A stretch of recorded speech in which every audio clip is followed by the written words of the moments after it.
Nakon otvorenja riječkog ljeta sa guslačem na krovu i spektakularnog festivala vatrometa, Opatija iz svoje bogate ponude ovog ljeta na veliku scenu dovela melodije Istre i Kvarnera.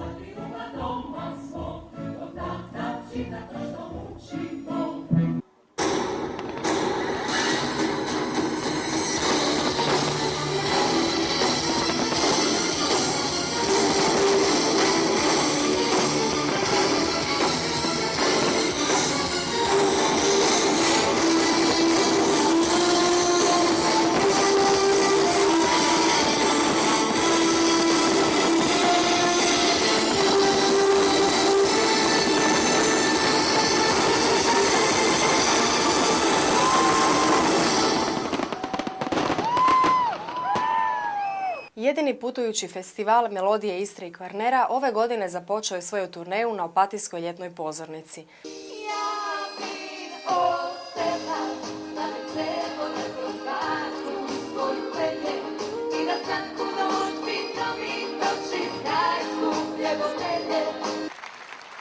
Opatijska publika najviše glasova dodijelila je Dušku Jeličiću, slijede ih Klapa Sol i Džina Picinić. Gradonačelnik Ivo Dujmić poželio im je svima uspjeh i dobro raspoloženje. Na Miku se ništa ne propušta slučaju, pa se tako pred sam nastup ponavlja gradivo iako ga svi odavno znaju napamet. Maestro Majstorović uvijek ima koristan savjet.